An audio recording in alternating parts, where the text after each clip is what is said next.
सुज्ञ मतदार बंधू आणि भगिनींनो, हा आवाज आहे विकासाचा, हा आवाज आहे प्रगतीचा, हा आवाज आहे नारायणगावच्या उज्ज्वल भविष्याचा। या आवाजाला आशीर्वाद आहे ग्रामदैवत मुक्ताई देवी मारुतीराया आणि नारायणगावच्या जनतेचा। श्री मुक्ताबाई हनुमान ग्राम विकास पॅनलने आधी केले आणि मग सांगितले।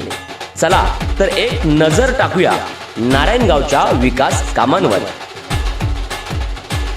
नमस्कार, मी प्रथमेश राजेंद्र वाणी।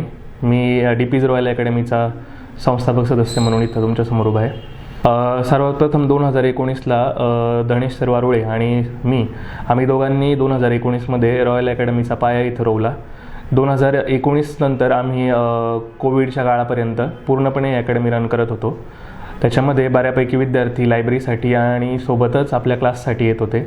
त्यानंतर 2020मध्ये ज्यावेळेला कोविडचा काळखंड आला, त्याच्यानंतर कोविडमध्ये सर्व म्हणजे अकॅडमिक इयर आहे ते पूर्णपणे जागेवर थांबलं। त्याच्यानंतर ज्यावेळेला आपण पुन्हा एकदा नव्याने ही सुरुवात करायची ठरवली, त्यावेळेला आपल्याकडे सर्व गोष्टी होत्या, पण जी आर्थिक मदत वगैरे सगळ्या गोष्टी हव्या होत्या त्या आपल्याला कमी पडत होत्या। त्यानंतर आपली दुसरी महत्त्वाची गोष्ट म्हणजे क्लासमध्ये येणारे स्टुडंट आणि अभ्यासिकेसाठी येणारे स्टुडंट यांची जी म्हणजे मागणी आहे ती प्रचंड होती की आम्हाला अभ्यासिका उपलब्ध पाहिजे, किंवा जी मुलं आहेत त्यांना जागा कमी पडत होती, या सगळ्या गोष्टी होत्या। असं एकदम सर्व गोष्टी आपल्या होत्या। तर कोविडनंतर आपल्याकडे अभ्यासिकेमध्ये बसण्यासाठी मुलांना जागा कमी पडत होत्या। सोबतच आपल्याकडे जे क्लासरूम वगैरे आहे इथंसुद्धा आपल्याला जागा कमी पडत होती। त्यावेळेला आम्ही या कोविडच्याच कालखंडामध्ये किंवा कोविडच्या नंतरच्या वेळेमध्ये जो आपला स्लॅक सीझन होता, त्यावेळेलाच आम्ही भरपूर लोकांकडे म्हणजे जे मोठे मोठे व्यक्ती आहेत त्यांच्याकडे आम्ही मागणी करायला गेलो होतो की आपल्याकडे नारायणगावमध्ये रॉयल अकॅडमीसारखी एक मोठी अकॅडमी आहे, तर इथं मुलं भरपूर प्रमाणात येतात, तर यांना जो काही थोडं फर्निचर वगैरे ह्या सगळ्या गोष्टींचा प्रॉब्लेम येतो आहे, त्याला स्टेबल होण्यात जो प्रॉब्लेम होतो आहे, तर तो कमी व्हावा यासाठी आपण तिथं थोडंसं मदत करावी याच्यासाठी आम्ही भरपूर मान्यवरांना विचारलं होतं। तर या कालावधीमध्ये जवळजवळ आम्ही 2 वर्ष या गोष्टीचा पाठपुरावा करत होतो, परंतु आम्हाला काही या गोष्टीचा कोणाकडूनच पाठिंबा मिळाला नाही। तदनंतरच्या काळात आम्ही या सगळ्या गोष्टींना थांबवणं आणि अकॅडमी बंद करणं हाच विचार दोघांनी केलेला होता। पण नारायणगावचे लोकनियुक्त सरपंचांचा म्हणजे आमच्या डोक्यामध्ये विचार आला की आपण सर्वांना विचारले, पण एकदा बापभाऊंना तरी विचारून पाहावा। आणि त्यानंतर आम्ही सर्वात पहिल्यांदा ईश्वरभाऊंना फोन केल्यानंतर त्यांनी बापभाऊंच्या कानावर घातलं। आमचा फोन सकाळी 12 वाजता गेला आणि बापभाऊ संध्याकाळी 4 वाजता अकॅडमीमध्ये परिस्थिती पाहण्यासाठी आले।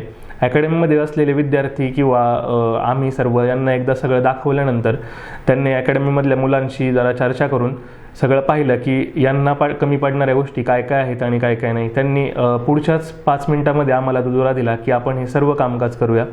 राजकारण विरहित आपल्याला सगळ्या काही गोष्टी करायच्या आहेत, याच्यामुळे ज्या आपल्या गोरगरीब जनता आहे याच्यातील जी मुलं आहेत यांना सर्वांना फायद्याच्या सर्व गोष्टी आपल्याला इथं उपलब्ध होतील। आणि त्यांनी लगेचच पुढच्या 15 दिवसांमध्ये आपल्या नारायणगावमध्ये म्हणजे जुन्नर तालुक्यामधली सर्वात मोठी अभ्यासिका इथं उपलब्ध करून दिली। आणि ह्या अभ्यासिका उपलब्ध करून दिल्यानंतर मुलांना जो मुलगा पुण्यात होता, पुण्यात त्याला त्याच जागेसाठी किंवा त्या सर्व गोष्टींसाठी 1000 ते 1500 रुपये भरायला लागत होते, इथं आल्यानंतर त्याला घरचं खाऊन सर्व गोष्टी जागेवर भेटून फक्त 400 ते 500 रुपयामध्ये त्याला इथं अभ्यासिका उपलब्ध होते। सोबतच त्यांनी त्यांच्यामार्फत मागील जानेवारी महिन्यामध्ये 120 विद्यार्थ्यांना मोफत शिक्षण देण्याचा आम्ही एक प्रयत्न केला होता आणि तो सुद्धा आम्ही सफल करून दाखवला। तर त्यांच्या माध्यमातून 120 मुलांना पोलीस भरती आणि सोबतच तलाठी भरती या सरळ सेवेच्या सर्व गटातील विद्यार्थ्यांना आम्ही मोफत प्रशिक्षण दिलं। या प्रशिक्षणामधले कित्येक विद्यार्थी हे पास देखील झाले आणि आता त्यांचा रिझल्टसुद्धा लागलेला आहे। अशा प्रकारे बापभाऊंनी त्या काळामध्ये केलेली मदत आणि आत्ता मुलांच्या तोंडातून तुम्ही पाहिलेल्या या सर्व गोष्टी ह्या बऱ्यापैकी चालना देण्यासाठी आम्हाला या आहेत। सध्या आपल्या अकॅडमीमध्ये ग्रुप म्हणजे आपली जी MPSC असते, MPSCमध्ये ग्रुप A ग्रुप B असे म्हणजे गॅझेटेड आणि नॉन गॅझेटेड अशी पदं असतात। गॅझेटेडमध्ये आपली 12च्या वरती मुलं पास झालेली आहेत, नॉन गॅझेटेडमध्ये जवळपास 25च्या वरती मुलं आहेत। त्याच्यामध्ये तुम्ही पाशाल अंकिता बोराडे मॅडम, विवेक वायकर, संविधान सर आहेत, असे बऱ्यापैकी सगळे आहेत।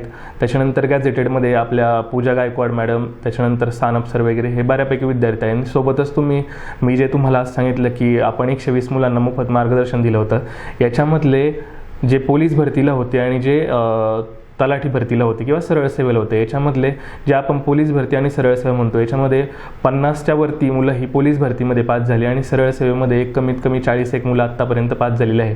म्हणजे आत्तापर्यंत जर आपण सर्व बाबींनी विचार जर केला तर वेगवेगळ्या क्षेत्रांमध्ये जे लायब्ररीमध्ये पण होते आणि इकडं पण होते, अशा सर्वांचा विचार केला तर 200च्या वरती मुलं ही आत्तापर्यंत आपल्याकडे पास झालेली आहेत. मी तर असं म्हणतोय, मी राहणारा ॲक्च्युली पिंपळगावचा आहे. नारायणगावमध्ये आल्यानंतर सर्वात पहिल्यांदा मी बाबभाऊंचं असं काही वेगळ्या पद्धतीने काम पाहत नव्हतो. नारायणगावमध्ये आल्यानंतर आपला एक व्यवसाय या नात्याने आम्ही सगळ्या गोष्टी करत होतो. पण ज्यावेळेला आम्ही बाबभाऊंसारख्या व्यक्तिमत्वाच्या विचारांमध्ये आलो, त्यावेळेला त्यांच्याजवळचं असणारं विजन आणि आमच्या म्हणजे मी आत्तापर्यंत पाहिलेल्या सरपंचांच्या डोक्यामधलं विजन, याच्यामध्ये खूप मोठी तफावत होती. हे जे व्यक्तिमत्व आहे, या व्यक्तिमत्वाच्या डोक्यामध्ये जे विजन असते हे फक्त लोकांना कोणत्याही पक्षाचा असो, पक्षविरहित राजकारण आणि कोणत्याही पक्षात जरी असला तरी त्याला कोणत्या गोष्टीची कमतरता आहे आणि याच्यातून त्याला आपल्याकडून किती गोष्टी देऊ शकतो आपण, ह्या सगळ्या गोष्टीचा विचार करणारं व्यक्तिमत्व आहे.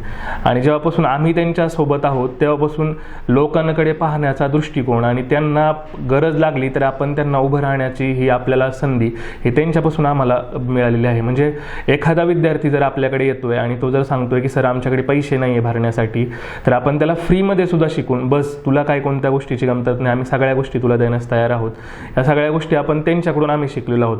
त्यांच्यासारखं विजन असलेलं व्यक्तिमत्व मी अजूनपर्यंत तर पाहिलेलं नाही आहे. नागरिकांनी सुद्धा गेल्या 5 वर्षामध्ये बऱ्यापैकी गोष्टी पाहिल्या असतील की त्यांनी केलेलं कामकाज कसं आहे आणि किती कामकाज करतात. सांगण्याचा विषय असा की आम्ही जरी आत्ता इथं शिक्षणाचं कामकाज, शिक्षण देण्याचं कामकाज इथं जे करतोय, याच्यामध्ये सुद्धा 100 मुलांमागे 90 मुलांना समजतं, एखादा मुलगा असतो की त्याला समजतच नाही. तसं त्यांनी केलेलं कामकाज हे 100 लोकांमागे 90 लोकांना तर चांगलंच वाटतं, पण एखादी काही असतात की त्यांना अजिबातही चांगलं वाटू शकत नाही.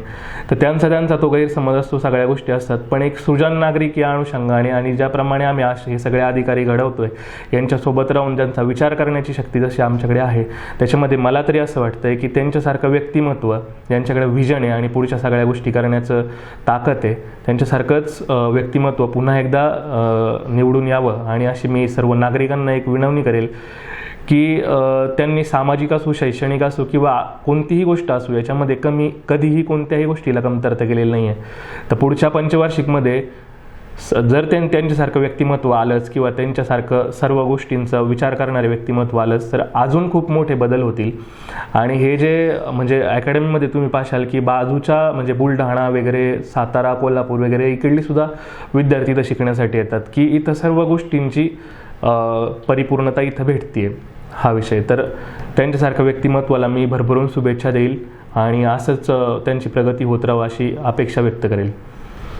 असा एखादा प्रसंग म्हणजे भरपूर सारे प्रसंग आहेत की जे आमच्या स्मरणात आहेत. कारण बाबभाऊंकडे ज्या वेळेला आम्ही एखादं काम घेऊन गेलो की आम्हाला भाऊ असं करायचं आहे, तर त्यांनी मुलांना याच्यातून किती फायदा होणार याचा सगळ्यात जास्त विचार केला.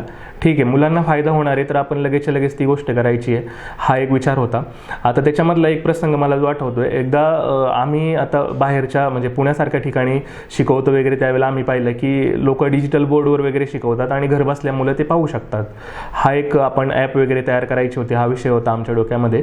तर सिराजमध्ये सकाळी आम्ही बसलो असता बाबभाऊंच्या कानावर ही गोष्ट घातली की ज्या गोरगरीब महिला आहेत किंवा बाबा सकाळी किती पण ठरवलं तरी लवकर येता येत नाही, त्याच्यामुळे ते लेक्चर वगैरे करत नाहीत किंवा दुसरी गोष्ट म्हणायला गेलं तर काही काम करत असतात, मग त्यांना वेळच्या वेळी लेक्चर करणं हे सुद्धा पॉसिबल होत नाही.